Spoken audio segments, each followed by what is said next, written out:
In an industry as unwieldy and unpredictable as Hollywood, it is not surprising for certain projects to be greenlit or at least to be discussed, only to be abandoned at different stages of the filmmaking process. Some are thrown to the curb even before a line of dialogue is written, and others have the plug pulled on them in the final stretch. Horror movies are not immune from the fickle nature of creating a film, as many ideas have been floated around for years but never took off. The reasons behind this range from collapsing studios, filmmaker executive clashes, drastic changes in creative sensibilities, or the simple fact that some ideas are best left on the drawing board. So with that in mind, I'm Ellie with What Culture here with 10 horror movies you didn't know nearly happened. Number 10. House of RE-ANIMATOR. The H.P. Lovecraft-inspired trilogy unfortunately never lived up to the gory heights of its solid first entry, but is a rare instance where the adaptation is vastly better than the source material. That said, according to series writer Dennis Paoli, it is possible that the franchise may have hit surreal highs with the proposed House of RE-ANIMATOR.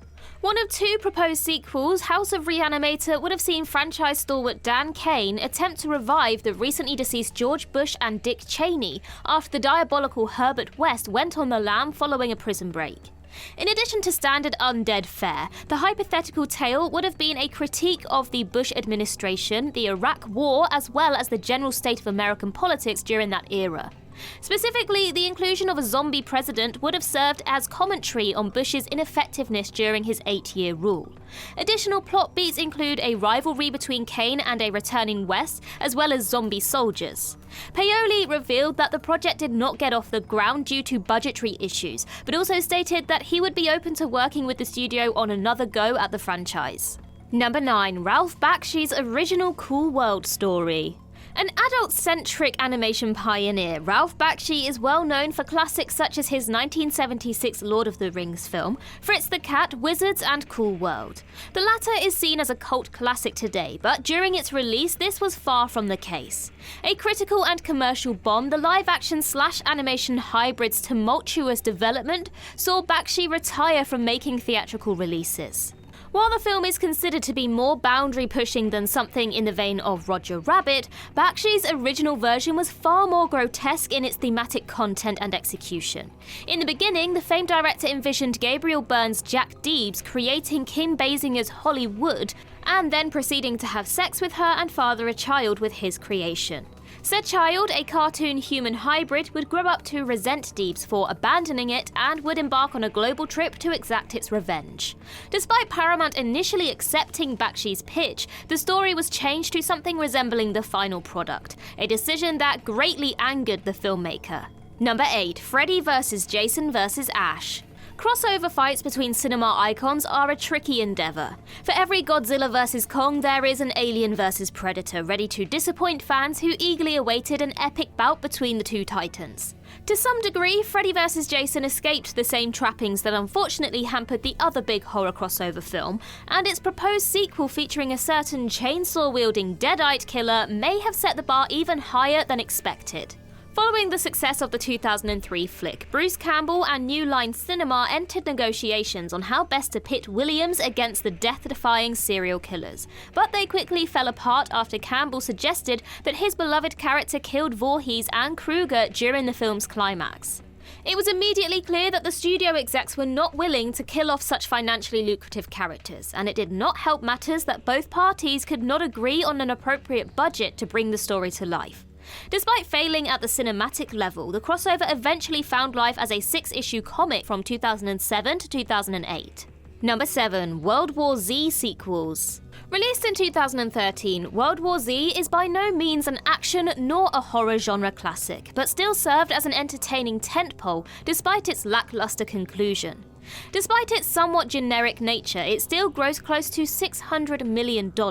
Director Mark Forster and Paramount Picture envisioned the zombie blockbuster as the beginning of an epic trilogy, inspired by the likes of the Bourne films and The Walking Dead. Its production issues slowed down the trilogy's development, but the aforementioned box office haul breathed new life into planning out future installments. During this phase, Forster was replaced by J.A. Bayona, and Stephen Knight was brought in to pen the movies before David Fincher eventually joining the venture in June 2017. However, his commitment to Mindhunters later that year and the fear of missing out on the Chinese box office saw the film's cancellation in early 2019. Number 6. Tim Allen's Cat in the Hat.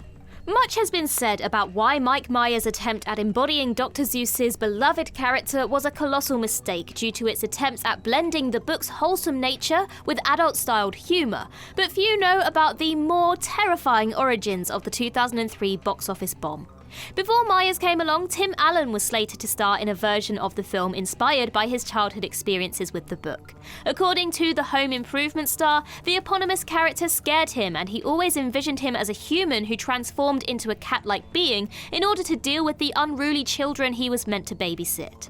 Unsurprisingly, this direction was not given much thought by DreamWorks Pictures, and when a new team of writers was brought onto the project, Allen had already moved on to The Santa Claus 2 and Myers replaced him. Much has been said about why the eventual story we got disrespected Seuss's original vision, and Allen's version had the potential to be a divisive departure of its own. Number 5. The Overlook Hotel. The Shining, one of the most iconic Stephen King adaptations in any medium, seems like a story ripe for expansion due to its impressive world-building and gripping characters. This was seen with the legacy sequel Dr. Sleep in 2019, but had director Mark Romanek had his way, audiences would have seen a prequel that detailed the menacing Overlook Hotel's origins. The film's unique selling point was its focus on the hotel itself, rather than attempting to explore well-known characters such as Jack Nicholson's Jack Torrance. Romanek imagined the adaptation as being an epic in the vein of grand tales such as The Revenant and Heaven's Gate. The very expensive tale would explore how the hotel was built on desecrated indigenous burial grounds, as well as its opening night. Unfortunately, all forms of development on the prequel never saw the light of day due to Dr. Sleep's disappointing commercial performance. Number 4. This Man. After the utter disaster that was the Slender Man film adaptation from 2018, it is not surprising that studios have not returned to the creepypasta well, but this was not entirely the case before the aforementioned flick's release. Back in 2009, a website simply known as thisman.org was launched, and it was focused on the unsettling visage of a man who a woman claimed was a constant feature in her dreams, despite never meeting him in real life. The hook was that over 2,000 people worldwide had also reported seeing the man in their dreams, and there was no rational explanation for his presence in their subconscious lives. It was later revealed that this inexplicable event was a subversive hoax, and it eventually served as a form of viral marketing campaign for a film adaptation under Sam Raimi's production company. However, hype surrounding the feature ran out of steam after more people learnt the truth behind the omnipresent individual. Number 3. George A. Romero's Resident Evil. The legendary director is known for the Living Dead franchise, Creepshow, and The Crazies. But if things had played out differently, the Resident Evil series would have been part of his impressive filmography. Following the first game's success, German studio Constantin Film secured its rights in December 1996. After several attempts to get the project off the ground, Romero was brought in to work on the script, direct it, and have his collaborator Peter Grunwald produce the horror actioner.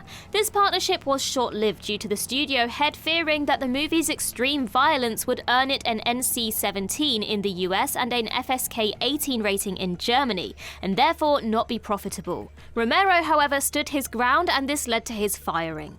Fortunately, a documentary chronicling the creative process behind the would-be franchise starter is set for release in 2024, so fans of the director and games may get to see what Romero had in mind. Number 2. Dumb and Dumber found footage horror movie. It's no secret that 1994's Dumb and Dumber had a troubled production, and Jim Carrey wanted to shoot a film based on the unusual events surrounding the picture's production while filming its 2014 sequel.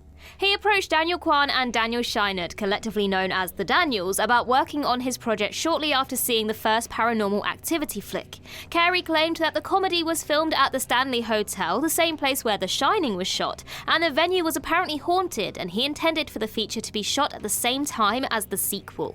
The directing duo were excited to work with Carrey on such a unique project, but the follow-up's producers were not keen on working on two projects at the same time. Number 1. At the Mountains of Madness. In the realm of horror, few directors are as renowned as Guillermo del Toro. From Pan's Labyrinth to Crimson Peak, the Mexican auteur has demonstrated his brilliance in elevating the macabre and unusual tropes found in the genre.